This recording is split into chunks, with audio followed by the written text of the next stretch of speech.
আরামের জন্য বহু কিছু, কিন্তু কলিজার মধ্যে আরাম নেই। কলিজার আরাম আলাদা, দিলের শান্তি এটা আল্লাহ দান করে। দিলের শান্তি আর বাহিরের ফ্যান এসি এক কথা না। দিলের শান্তি আর পেট ভরা ভাত এক কথা না। ভাত তো জেলখানার আসামিও খায়, সেও তো ঘুমাইতে পারে, তার দিলে তো শান্তি নেই, সে তো বন্দী। এ কারণে আমরা প্রত্যেকে ফিকির করবেন, আপনারাও মহিলারাও, উভয়কেই বললাম, এই বুড়ো হন, 90 বছর হন, চায়ের দোকানের সময়গুলো বাঁচাইয়া, পান খাওয়ার সময়গুলো বাঁচাইয়া, গল্প গুজব ফালতু কথার সময়গুলো বাঁচিয়ে নিজেরা আল্লাহর কোরআন পড়ে। বলে হুজুর এখন পারি না, এখন শিখেন, বুড়া কালেই শিখেন। বুড়া কালেও ফিডা মাফ হবে না। আপনি বুড়ো হয়ে গেছেন এই কারণে এখন আর সময় নাই, না এ কথা বলার কোনো সুযোগ নেই। আহা, তাইলে বড় মুসিবত হবে। বুড়া যার, হ্যাঁ, নাফরমানিও তো তার, যদি নাফরমান হয় তো তার নাফরমানিও তো বুড়া। কথা বোঝেন নাই? 60 বছর ধরে যিনি বুড়া মুরব্বী বিড়ি খায়, তো ওনার গুনার পরিমাণ বেশি না? 70 বছর যার বয়স এখনো টেলিভিশন চায়, সুদ খায়, এবার নাফরমানির পরিমাণ বেশি না? ফিডাও তো বেশি, ফিডাও তো বেশি। হ্যাঁ, এজন্য ফিকির চাই। মা মেয়েরাও, পুরুষ বাবারাও, প্রত্যেকের জন্য কোরআন শিখা লাজেম। আপনার ছেলে কোরআন পড়ে, আপনার ছেলের নামাজ শুদ্ধ, আপনার নামাজ অশুদ্ধ, এতে সারব কে বলছে? আপনারা, আপনারটা শুদ্ধ করতে হবে না? আপনার ফুত নাতি মাদ্রাসায় পড়ে, হেফজখানায়, তো তার কোরআন শরীফে না শুদ্ধ হইতেছে, আপনারটা হইতেছে নি? এতে কি আপনার কোরআন শরীফ নি পড়ে না, হেতেরটা পড়ে? তাইলে এই জন্য প্রত্যেকেই মনে রাখবেন, আল্লাহর কোরআন বিহীন মুসলমানের জিন্দেগি হইতে পারে। কোরআন পড়তে পারে না, কোরআন শরীফ পড়ে না, পড়তে জানে না, এটা কোনো মুসলমানের পরিচয় হইতে পারে না। মুসলমান তাকে বলেই না, সোজা কথা, এটা কোনো মুসলমান হইতে পারে না, সোজা হিসাব। আল্লাহর কোরআন পড়তে পারবেন না আপনি, অথচ আপনি কথা কইতেন জানেন। আপনি মুখ খুলেন, পৃথিবীর সব কথা বলতে পারেন, আপনার মতো ডাকাত আর কেউ নেই। ডাকাত আপনি জগতের সব কথা বলতে পারেন, আল্লাহর কথা বলতে পারেন না। কারণটা কি? আপনার মুখ দিয়ে সব বাইর হয়, আল্লাহর কথা বাইর হয় না। কারণটা কি? কি অপরাধ এটা? আপনার চোখের সামনে মাদ্রাসার হাজার হাজার বাচ্চা আল্লাহর কোরআন পড়তে পারে, তাহলে এটা তো সহজে আপনি বুঝতেছেন এটা পারার মতো বিষয়, নলে এই ফুলাইনে কেমনে পারে? না পারলে তো তারাও পারল না, হইলে যে তারা পড়ছে দেখতে পারত, আপনিও পড়লে পারবেন, আপনি পড়েন। আল্লাহ তাআলা আমাদেরকে বুঝার তৌফিক দান করুক। চলেন, মা বোনদের জন্য তাদের মর্যাদা কি, সম্মান কি, ইজ্জত কি, এটা বুঝার জন্য সবচেয়ে উত্তম সূরা নিসা। 2 নাম্বার, একজন মুসলিম নারী, মা হোক, স্ত্রী হোক, মেয়ে হোক, বোন হোক, নারীর পরিচয় 4টা স্বাভাবিক, মূল পরিচয় মহিলার 4টা। একজন নারী প্রথম হয় কন্যা, মেয়ে অথবা বোন, এরপরে স্ত্রী, এরপরে মা। এগুলোর মধ্যে হইল অন্যান্য সব পরিচয়, চাচি, জেডি, মামি, ফুফি, দাদি, নানি, খালা, ঠিক নেই কথাটা? এগুলোর অংশ, কিন্তু মোটা পরিচয় হলো, মূল পরিচয় হলো কয়টা? 4টা, মেয়ে, বোন, স্ত্রী, এই চারটা পরিচয়, কন্যা হোক, বোন হোক, স্ত্রী হোক আর মা হোক, ইসলাম তাকে দায়িত্ব দিয়েছে কি, করণীয় কি, তার উপরে বিধান কি, এটা সবচেয়ে বেশি জানার জন্য দুইটা সূরা, একটা হলো সূরা নূর আর একটা হলো সূরা আহজাব। সূরা নূর একটা সূরা আর হলো সূরা আহজাব একটা।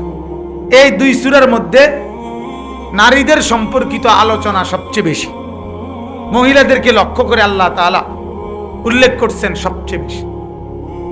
সেইখান থেকে আমি দুইটা আয়াত পড়ছি, সূরা আহজাবের 37 এবং 38 নম্বর আয়াত, না 38 এবং 39 নম্বর আয়াত।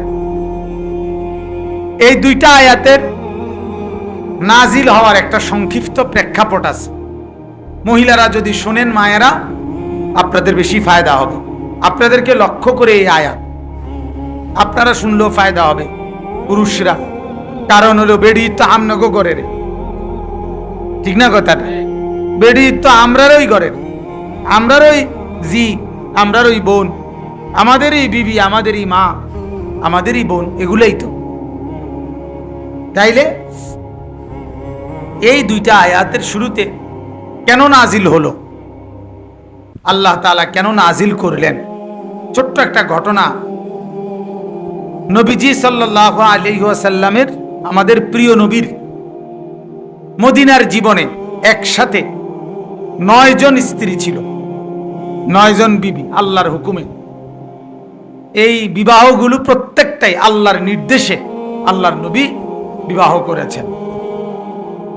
এই 9 জন বিবি সবসময় কষ্ট করে অভাবের সংসার চালাইতেন। আল্লাহর নবী সাল্লাল্লাহু আলাইহি সাল্লামের সংসার জীবনটা ছিল প্রচন্ড অভাবের। ইচ্ছা করেই আল্লাহর কুদরতেই তিনি খুব বেশি পরিমাণ অভাব, খাদ্য, খাবার, থাকার জায়গা, সব লাইনেই সীমাহীন কষ্ট করতেন।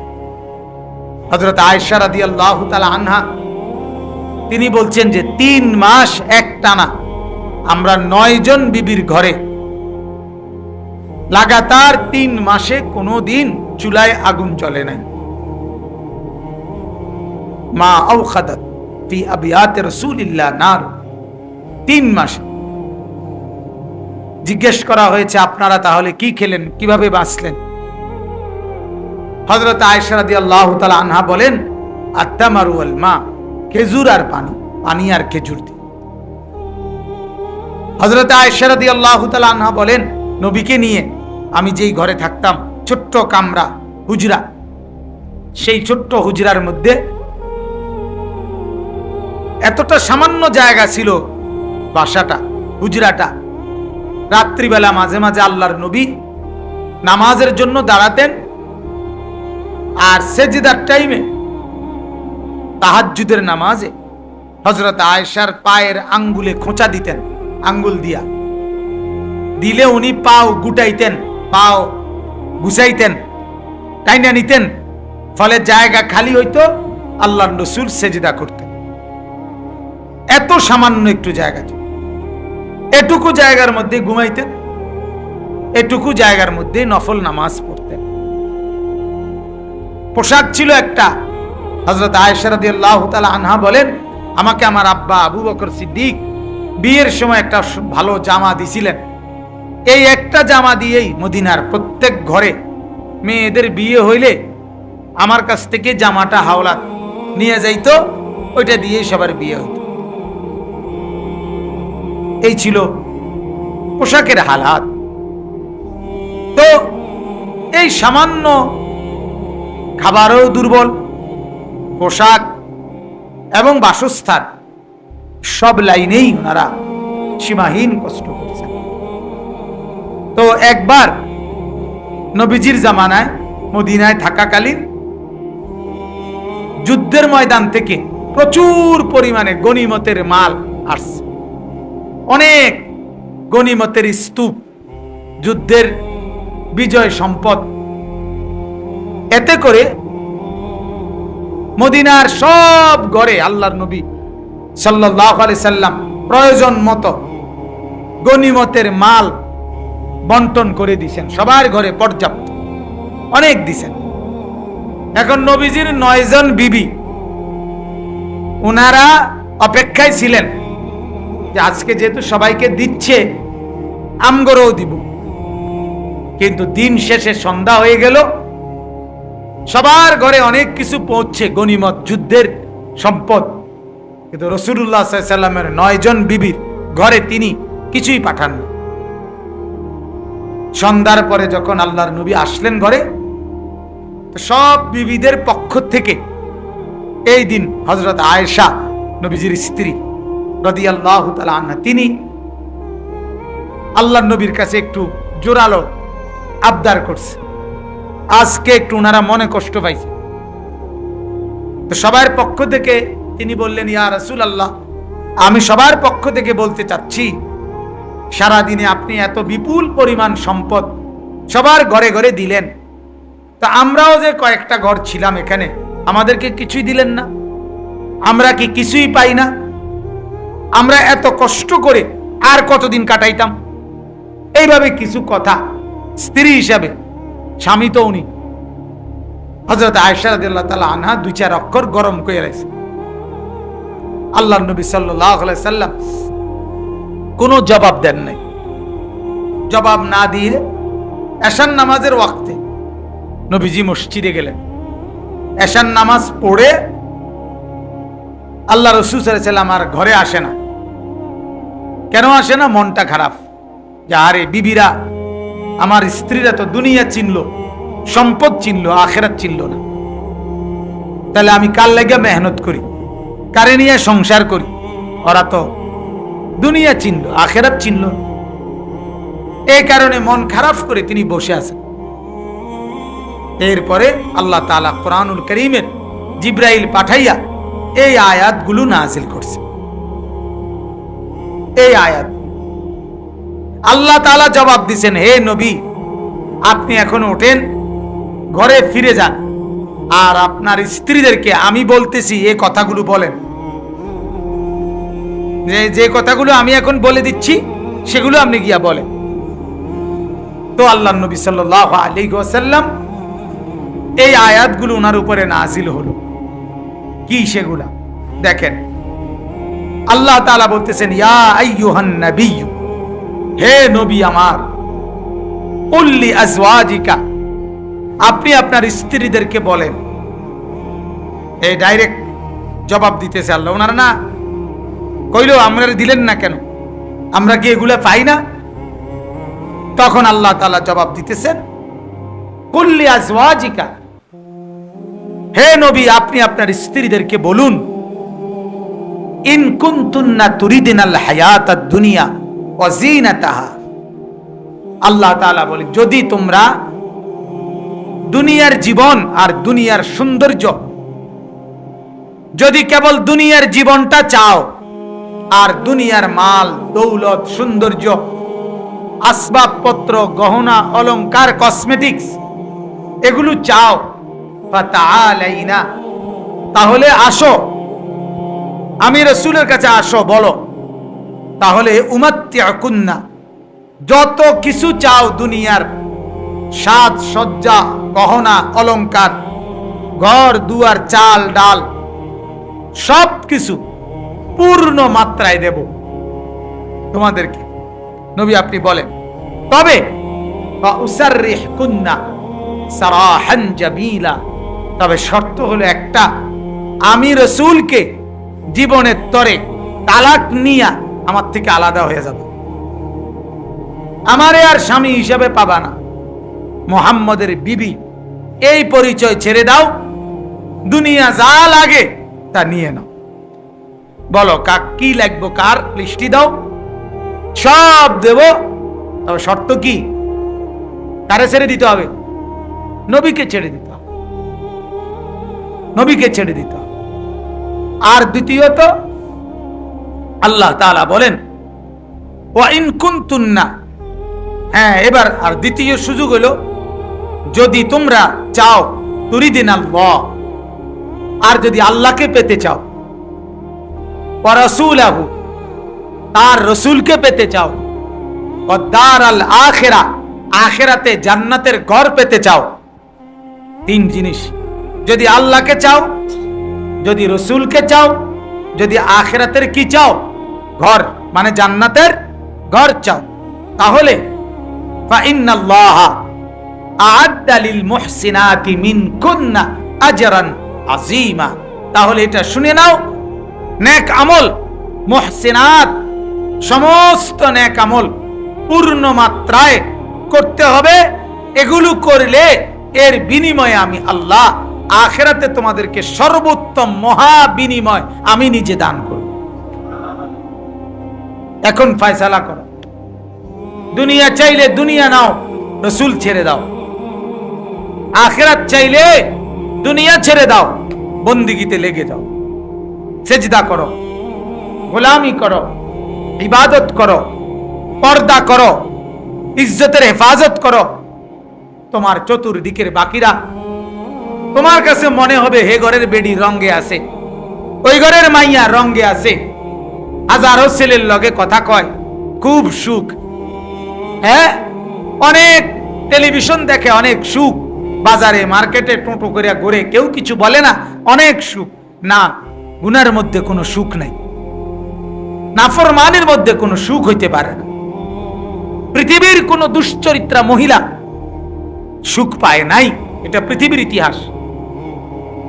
কোন বেপর্দা মেয়ে কোন ছেলের সাথে অবৈধ প্রেম করছে, সম্পর্ক করছে, অথচ এর পরে সুখ পাইছে, এমন ইতিহাস আজকের এই দিনও নাই, নাই, এটা সোজা কথা নাই, এমন কোন ঘটনা নাই। জুতার বাড়ি ছাড়া, ঝাড়ুর ফিটা ছাড়া আর কিছু।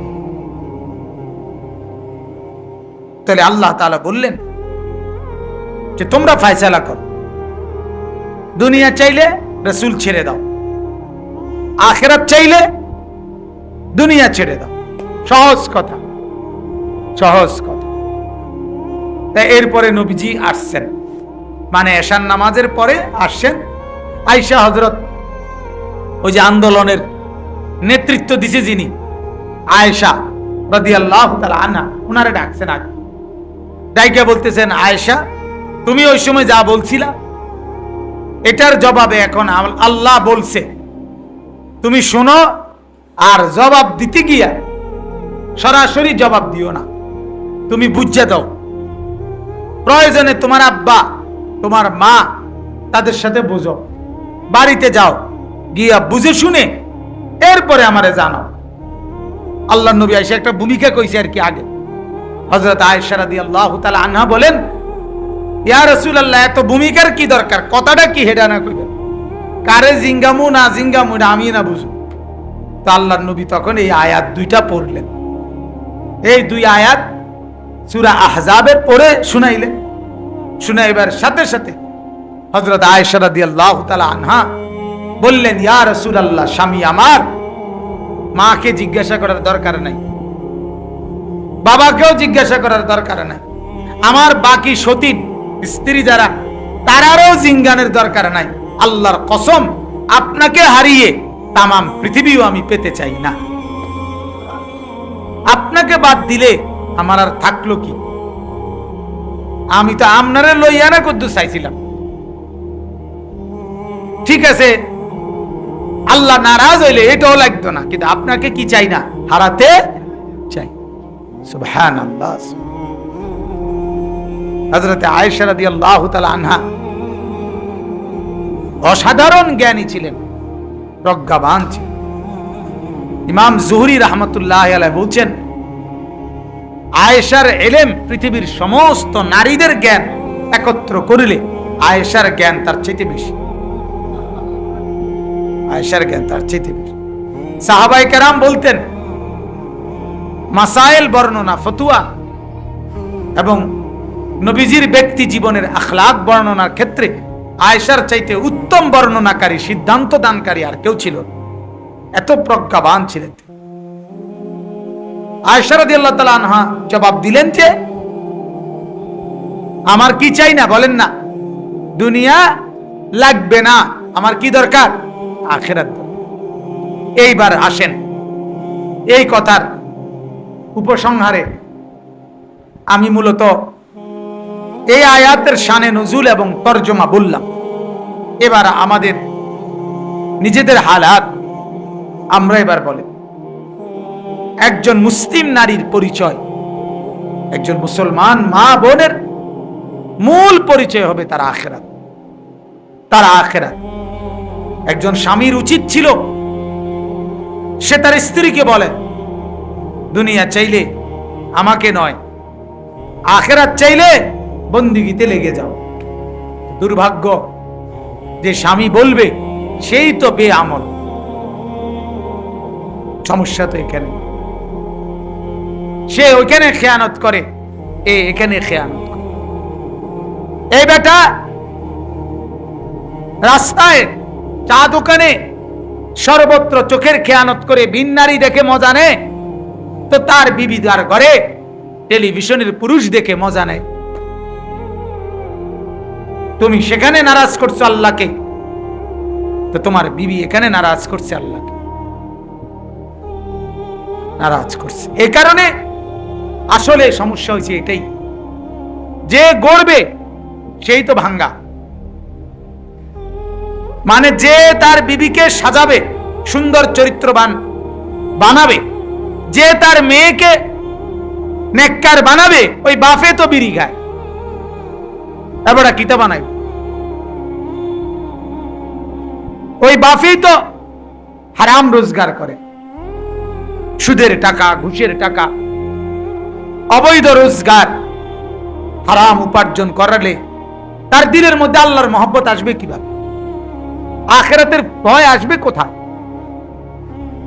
এজন্য নিজের গুনাহ, নিজের নাফরমানি, নিজের পাপ, বিবি বাচ্চার নাফরমানি, যার ঘরে, যার ফ্যামিলিতে স্ত্রী বেপর্দা, ছেলে মেয়ে নামাজ পড়ে না, মেয়ে পর্দা করে না, এর কারণ একটা, অন্যতম একটা কারণ এটাও যে তিনি নিজেও কোনো না কোনো গুনার সাথে জড়িত, অভিভাবকও কোনো না কোনো গুনার সাথে জড়িত।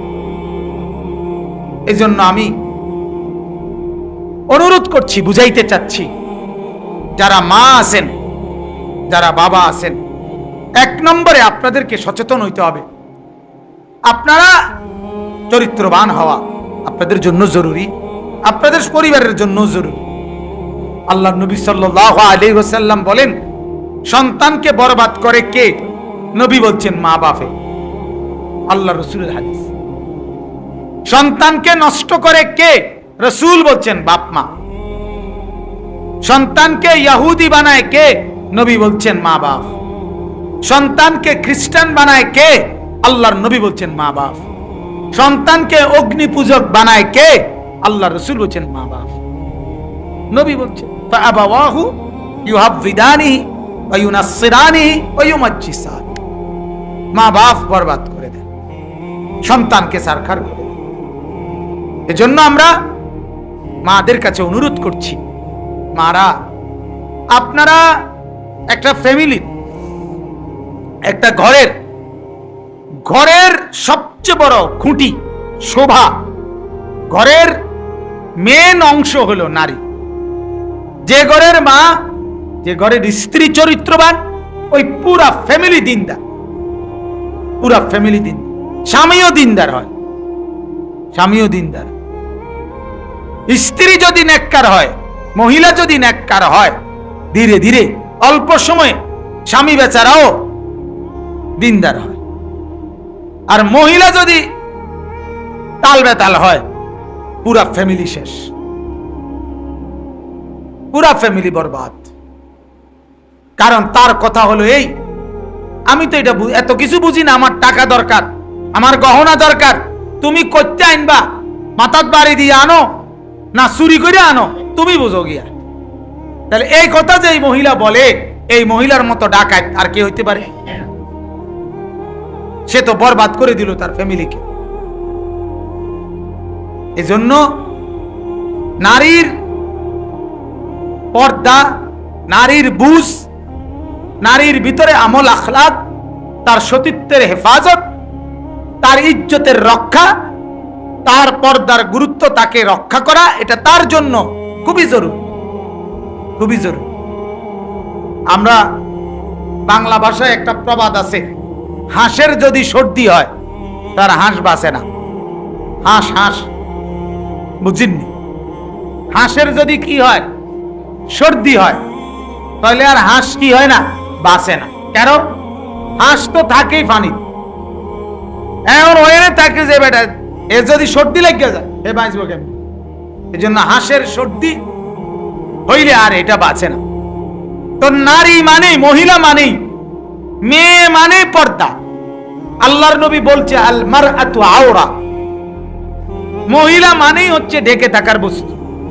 সেটা যখন খোলামেলা হয়ে যায়, এবার আর সমাজ বাঁচে না, এবার আর ঘর বাঁচে না, এবার আর ফ্যামিলি বাঁচে না, এবার আর সে নিজেও বাঁচে না। পুরা সরকার করে দেয়, পুরা সংসার শেষ করে দেয়। যে নারী বেপর্দা, ওই ঘরে আরো কামাই কইরাও বিদেশ নেই, বিদেশের বাপ গেলেও অভাব যাবে না। ওই ঘরে আর সুখ নাই। বেপর্দা নারী যে ঘরে, সে ঘর শেষ। ওই যে এটা হাঁসের সর্দি। অত নারী তো নিজেই পর্দা থাকবে, তার বানানো গঠনটাই তাকে ভিতরে থাকার উপযোগী করে বানাইছে। ভিতরে থাকা যেটা যেখানে যেভাবে বানাইছে, আপনি এটা উল্টে গেলে তো হইতো না। আমার এই মাইকের মাউথ এটা কথা, এই ছিদ্র ছিদ্র এগুলা দিছে এদিক দিয়া কথা বলার জন্য। আপনি এটারে এদিকে উল্টাইয়া এটারে এদিকে আনলে তার কথা শোনা যাবে না। নারীকে আল্লাহ তাআলা বানিয়েছেনই তো, সে ঘরে থাকবে, পর্দায় থাকবে, আড়ালে থাকবে, আবদ্ধ থাকবে। সে যখন বেপর্দা হয়ে যায়, তখন তার আর ওই সংসার আর টিকে না, তার জীবনও টিকে।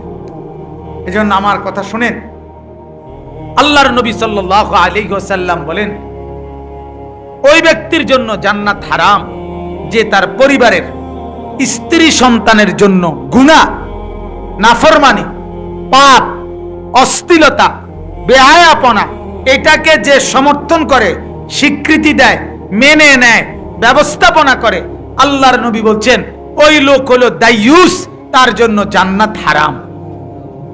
ওয়াদায়ুস আল্লাযী ইউকিররু ফি আহলিহি আল খুবুসা, ওই পুরুষ দায়ুস যার স্ত্রী বেপরদা, যার ঘরে টেলিভিশন চলে, যেই পুরুষের ঘরে টেলিভিশন চলে সে দায়ুস। কেন সে দায়ুস হবে? কেন? এই কারণে যে সে তার ফ্যামিলির জন্য গান, নাটক, সিনেমা, অস্থিরতা, নাচ, গান এটাকে সে অনুমোদন দিচ্ছে, তোমরা দেখো। আর আল্লাহ রাসূল এটাই বলছে, যে পুরুষ তার ফ্যামিলির জন্য গুনাহকে, অস্থিরতাকে স্বীকৃতি দেয়, অনুমোদন দেয়, মেনে নেয়, সে দায়ুস, তার জন্য জান্নাত হারাম। হারামাল্লাহু আলাইহিল জান্নাহ। এ কারণে মারা আপনাদের কাছে অনুরোধ করছি, নারী মানেই আড়ালে থাকে, নারী মানেই পর্দা। সে নারী যখন পর্দা ছিঁড়ে ফেলে, অর্থাৎ তার ইজ্জত খুলে ফেলে, তার আর কিচ্ছু থাকে না। এজন্য কোরআনুল কারীমের আশ্চর্য কথা শুনেন। কোরআনুল কারীমের যত 1 নম্বর মূলনীতি, কোরআনের মধ্যে আল্লাহ তাআলা স্বাভাবিকভাবে নারীর কথা উল্লেখ করে নেন, খুবই কম। সব শরীয়তের বিধান আল্লাহ তাআলা পুরুষের শব্দ দিয়া বলে, পুরুষের অধীনে নারীকেও পালন করতে বলছে। 1 2 নম্বর কথা হলো, অল্প কিছু জায়গায় কোরআনে নারীদের জন্য বিভিন্ন কথা আল্লাহ তাআলা বলছেন, কিন্তু সেখানে পুরুষদের কথা আগে বলছেন, এরপরে নারীর কথা বলছেন। ইন্নাল মুসলিমিনা ওয়াল মুসলিমাত ওয়াল মুমিনিনা ওয়াল মুমিনাত, এইভাবে বলছে। মুসলমান পুরুষ, মুসলমান নারী, মুমিন পুরুষ, মুমিন নারী। মান আমিলা সালিহাম মিন যাকারিন আও উনসা, আগে পুরুষ বলছে, এরপরে নারী। কিন্তু একটা মাত্র জায়গা পুরা কোরআনে আছে, যেই জায়গায় আল্লাহ তাআলা একটি অপরাধের শাস্তি, একটা পাপের শাস্তি আল্লাহ বলতে গিয়ে নারীর কথা আগে বলছে। শুধু এক জায়গা, সেটা হলো জিনা। জিনা ব্যভিচার, জিনা ব্যভিচার। যে নারীর সাথে কেউ জিনা করে, যে নারীর সাথে কেউ ব্যভিচার করে, যে নারীর সাথে কোনো পুরুষ যুবক পার্কে ঘোরে, রেস্তোরাঁয় ঘোরে, প্রেমের আলাপ করে, অবৈধ আলাপ করে, প্রেম প্রীতি ভালোবাসা করে, আল্লাহ তাআলা কোরআনে বলছে এই ক্ষেত্রে প্রথম ফিডা শাস্তি মেয়েকে দিবা। কারণ তার সৃষ্টিগত, তার শরীরটাই আমি এভাবে বানাইছি যে এটার মধ্যে লজ্জা পুরুষের মধ্যে যদি হয় 1%, তার মধ্যে দিয়ে রাখছি 100%। 100% পর্দাকে যে ছিঁড়া লাইছে তার মতো বেহায়া আর কেউ হইতে পারে না। এই জন্য কোরআনে জিনার শাস্তি বলতে গিয়ে আল্লাহ তাআলা বলছে আয-যানিয়াতু ওয়াজ-যানি ফাজলিদু কুল্লা ওয়াহিদিন মিনহুমা মিআতা জালদা, সূরা নূরের মধ্যে আছে। আল্লাহ বলেন জিনাকারিনী মহিলা এবং জিনাকারী পুরুষ উভয়কে 100 দোররা চামড়ার চাবুক দিয়ে বেত্রাঘাত করো। তো শাস্তি তো দুইজনেরই সমান দিছে, কিন্তু আগে বলছে কার নাম? কিন্তু চুরির শাস্তি আল্লাহ বলছে হাত কাটতে, সেখানে আল্লাহ তাআলা কিন্তু পুরুষের কথা আগে বলছে। আস-সারিকু ওয়াস-সারিকাতু, পুরুষ চোর এবং মহিলা চোর, ফাকতাউ আইদিয়াহুমা, তাদের ডান হাত কেটে ফেলো। এখন চোরের বেলায় পর্যন্ত বলছে পুরুষ আগে, শুধু জিনার বেলায় বলছে নারীকে আগে। অর্থাৎ একজন নারী জিনা করবে, একজন নারী পর পুরুষের সাথে অবৈধ রাত কাটাবে, দিন কাটাবে, পার্কে যাবে, হোটেলে যাইয়া আড্ডা মারবো, রেস্তোরাঁর মধ্যে আড়ালে কথা বলবো, মোটরসাইকেলের পিছনে গিয়া ঘুরবো, আরেক জায়গার মধ্যে গিয়া আপনার ঘুরতে যাবে, কক্সবাজার যাবে, পিকনিকে যাবে, এর চাইতে বেহায়া, এর চাইতে নির্লজ্জ আর কেউ হইতে পারে না। এটা যেন আল্লাহ বুঝাইছে যে এই নারী এরকম, এটার আর কিচ্ছু নাই। আমি এই জন্য বলি সবসময় বেপর্দা নারীর কিচ্ছু নাই, কিচ্ছু নাই। এটা জোকা ছাড়া, জোকা ছাড়া, এটা নারকেলের উপরের সিল্কা ছাড়া আর কিচ্ছু নাই। এটার তো হাজার পুরুষ দেখা আর কিছুই বাকি নেই। এজন্য আমরা আপনাদের কাছে বললাম, মায়েরা শক্ত হইলে মাফ করবেন, কিন্তু আজ মাদেরকে বলার কেউ নাই। দুর্ভাগ্য হলো, আমি প্রায়ই বলি, আমার একটা বড় দুঃখ আছে যে আমরা মাদ্রাসায় যে ছাত্র পড়াই, আমার মাদ্রাসা কুমিল্লা ময়নামতি সাহেবের বাজার, 333 জন ছাত্র ছেলে আলহামদুলিল্লাহ পড়ে, 22 জন স্টাফ। তা আমার সবসময় মনে হয় এটা ছেলেগুলোরে 3 মাস এত যত্ন কইরা আমরা গড়ে তুলি, পড়াই, 3 দিনের লাগিয়া বা 4 দিন 5 দিনের লাগিয়া বাড়িতে যখন ছুটিতে পাঠাই, আমার কাছে মনে হয় যেন আমি এই বাচ্চাকে যেন তার দুশ্মনের কাছে পাঠাইছি। দুশ্মন, মা বাবা নামের দুশ্মনের কাছে পাঠাইছি। আমার কাছে এটা আমার বিবেচনা। বলে কেন? কারণ ওই দুশ্মনেরা আমার 3 মাসে আমি পোলাগারে যেমনে গড়ে তুলছিলাম, তারা 5 দিনে তার হাতে বড় মোবাইল দিয়া, তারে টেলিভিশন দেখাইয়া, তারে আমার 3 মাসের পরিশ্রম নষ্ট করে দেয়। আইয়া সারিলে আর ফোলার ভিতরে মানুষের সুরত আর থাকে না। কথা বোঝেন না? অথচ আমি তো তার মা বাবার কাছে পাঠাইছিলাম, তারে তো কোন দুশ্মনের কাছে পাঠাইছিলাম না, মা বাবার কাছে তো পাঠাইছিলাম। কথা তো ছিল আমরা যেদূর নজর রাখছি, আমরা তো 10 জনের ফুতের লগে নজর রাখছি, আর আমনের কাছে তো পাঠাইছি শুধু আমনের ফুতেরে। আপনি তো আমাদের চাইতে লক্ষ গুণ বেশি নজর রাখার কথা, ঠিকই না বলেন? কিন্তু আপনার বাইর থেকে বাচ্চা সারাদিন মোবাইল টিপে, সারাদিন টেলিভিশন চায়। আমার কাছে কত অভিভাবক আইসা বলে, হুজুর এই যে গিয়া বাইর হইছে, আর এই অন আইতের সময় দৌড়িয়া বান্দা তো আনছি, আর 3 দিনে আর তারে 2 চোখে দেখছি না, বাদ দুগা দৌড় দিয়া খাইয়া গেছে। আর সারাটা দিন কামনে আমনের ডাকাইতের কাছে নি তারে দিছিলাম, আপনি কিটছেন, আপনি সিরানি চাবাইছেন, কথা বলেন না? আপনার ছেলেই যদি মানুষ না হয়, আপনার সন্তান আপনার ঘরেই যদি না থাকে টিকে, তাহলে আপনি কামাই করেন কেন? কাল লেগে ঘর সাজান, কাল লেগে বিল্ডিং করেন, কাল লেগে রোজগার করেন, বলেন? ঠিক এরকম আজকে দুর্ভাগ্য, আমাদের দুর্ভাগ্য, একজন পুরুষ স্বামী থাকার পরেও, একজন বাবা থাকবার পরেও তার মেয়েটা বাবার চোখের সামনে, বাবা দেখে, স্বামী দেখে, বাজারে যাইতে গিয়া, রাস্তায় যাইতে গিয়া, স্কুলে যাইতে গিয়া আমার মেয়েটা এতটা সাজ্জা গুজ্জা টাইট জামা পইরা যায়, এই বিবেকটুকু আপন বাপের নাই যে আমার মেয়েটারে এতগুলো সাজ্জা যে যাইতেছে, এটা কেডা চাইবো? আপনি জানেন না? আপনি জানেন না? কথা বলেন না কেন? স্বামী জানে না কে দেখবো বেডিরে বাইরে যাইতেছে, এ বেডিরে যে মার্কেটে সান্দিনা যাইতেছে, দেবিদ্যার মার্কেটে যাইতেছে, বেডিরে চাইবো কেডা? টিটকারি মারবো কেডা কেডা? এটা এবারে জানে না? এবারে জানে না? তুমি জানো না?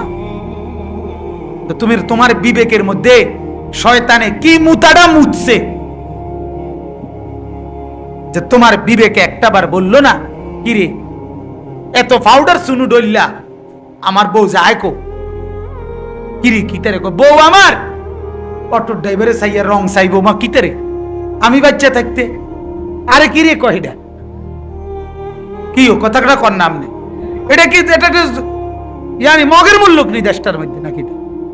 বেড়ি আমার রং চাই অটো ড্রাইভার, সিএনজি ড্রাইভার, রাস্তার লম্পট বখাটে খারাইয়া মুতুন না বাবু ঘুরে, হেই তারা এবারের বউরে চায়, মাইয়ারে চায়।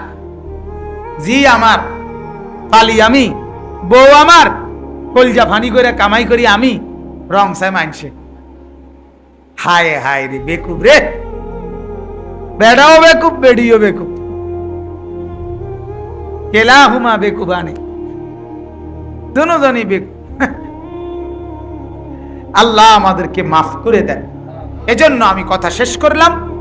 মা বোনরা রাগ করেন না বলে বেশি শক্ত হয়ে গেছে, আমি আরো শক্ত কই না মানুষ, এত শক্ত কইও অভ্যস্ত আমি সব সময় বলি যে আপনার গাও লাগছে না ফিডে লাগছে না আড্ডিত লাগছে, আমার এটা দেখার বিষয় না। সোজা হিসাব, সোজা হিসাব। আমার কথা হল আত্মসম্মান থাকা চাই, আত্মমর্যাদা থাকতে হবে। আমি মুসলমান, আমি পুরুষ, আমি পুরুষ, আমি মুসলমান। আমার বউ বেপর্দা চলবে, আমার মেয়ে বেপর্দা চলবে। আমি বেড়ের তেলে কি লেগে, আমি বাচ্চা রইলাম কেন? আমি কামাই করব কেন তোমার লাগিয়া? যারা চায় তারা রোজগার করতে কও তোমার লাগিয়া, ঠিকই না বলেন?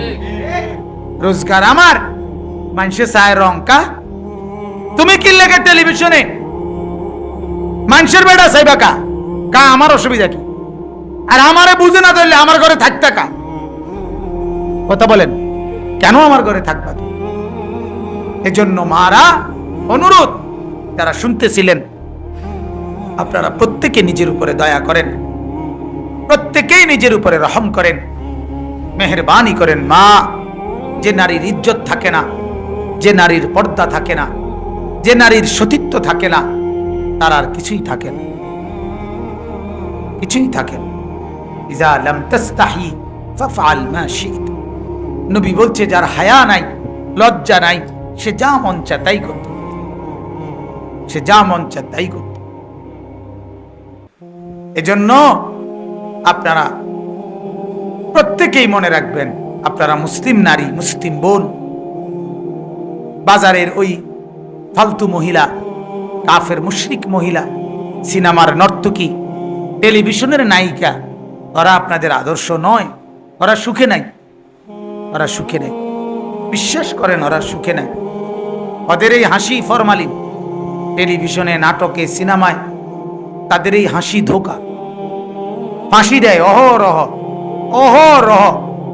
সিনেমার নায়িকারা বিভিন্ন কিছু ফাঁসি দেয়, তাদের থেকে বিল্ডিং থেকে আত্মহত্যা করে।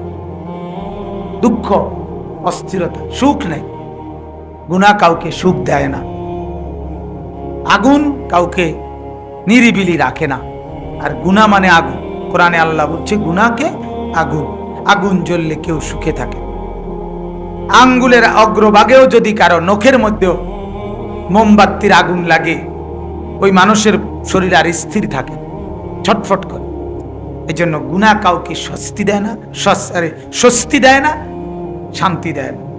যত মা বোন আসছেন, আমার অনুরোধ আপনারা প্রত্যেকে ইনশাআল্লাহ পর্দা করবেন, নামাজ পড়বেন, নিজের ইজ্জতের হেফাজত করবেন। অল্প কয়েকদিনের দুনিয়া, অচিরেই আখেরাত চলে আসবে, কবর চলে আসবে। আল্লাহ তাআলা আপনাদেরকে তৌফিক দান করেন। আর যেই পুরুষ বাবারা আছেন, মুরব্বীরা, আপনাদের কাছে অনুরোধ করছি, 1 নাম্বার আপনারা কোরআন পড়েন, 2 নাম্বার হারাম রোজগার করবেন না, হারাম রোজগার থেকে বাঁচবেন। সুদ, ঘুষ, ধোঁকা, প্রতারণা, কিস্তি, লোন, পত্তন, এই সমস্ত অবৈধ ইনকাম করবেন। সুদের টাকায়, ঘুষের টাকায়, কিস্তির টাকায় আল্লাহকে নারাজ করে সংসারে সুখ আসে না, বিবি সুখ পায় না, ছেলে মেয়েদের সুখ হয় না, ছেলে মেয়েদের সুখ হয়। অতএব আপনাদের কাছে অনুরোধ, এরপরে শেষ অনুরোধ হলো বেশি বেশি আল্লাহর কোরআন পড়েন। আর কমপক্ষে তাসবিহ পড়বেন, পুরুষরাও মহিলারাও। সকালবেলা 600 বার সুবহানাল্লাহ 100 বার, আলহামদুলিল্লাহ 100 বার, আল্লাহু আকবার 100 বার, লা ইলাহা ইল্লাল্লাহ এই তাসবিহ 100 বার পড়বেন। সাল্লাল্লাহু আলাইহি ওয়াসাল্লাম দুরূদ শরীফ 100 বার পড়বেন। আস্তাগফিরুল্লাহ ইস্তিগফার 100 বার পড়বেন। দেখবেন ইনশাআল্লাহ সকালে পড়লে, সন্ধ্যায় পড়লে আখলাক সুন্দর হবে, জীবন সুন্দর হবে, মন ভালো লাগবে, গুনাহ থেকে বাঁচার শক্তি পাবে। আল্লাহ তাআলা আমাদেরকে তৌফিক দান করবেন। চায়ের দোকানে আড্ডা দিয়েন না, বেহুদা গল্প গুজবে মুরব্বীরা সময় কাটায়েন না। যদি একান্তই কোনো কাজ না থাকে তো চা দোকানে আড্ডা দিয়েন না, কমপক্ষে ঘুমায় থাকেন। আর না পারলে তাসবিহ পড়েন। সারা পৃথিবীর ফালতু খবর রাখার কোনো দরকার নাই। কবরের খবর নেন, কবরের খবর নেন। কবরের সিএনজি কোনানে উল্টাইয়া গেছে, বাস কোনানে কাইতিয়ে গেছে, কোন দেশের লগে কোন দেশের যুদ্ধ হয়, ইতান লই আমনে কিচ্ছু লাভ হতো। রাশিয়া, আমেরিকা, আমনের কোনো জিঙ্গাইতে আইতো না, আপনার বুদ্ধি লইতে আইতো না। আমনের বুদ্ধি ছাড়াও তারার কাছে বুদ্ধি দই না, আরো ভালো ভালো লোক আছে। আমনের এই বন হয় না বুদ্ধি লিত, বিড়ি হয় না বুদ্ধি, ইডি হেতারা বনা তো ধরে না, ফাও ফাও না কি বলে। তাইলে কাজেই এই বেহুদা সময় নষ্ট না করে বেশি বেশি আল্লাহ তাআলার জিকির, তাসবিহ, তেলাওয়াতের মধ্যে জীবন কাটাবেন। আল্লাহ তাআলা তৌফিক দান করেন। মা বোনদেরকে আল্লাহ তাআলা পর্দাওয়ালা, আমলওয়ালা, রাবেয়া বসরিয়া, মা ফাতেমা, আয়েশার মতো জীবন গড়বার তৌফিক দান করেন।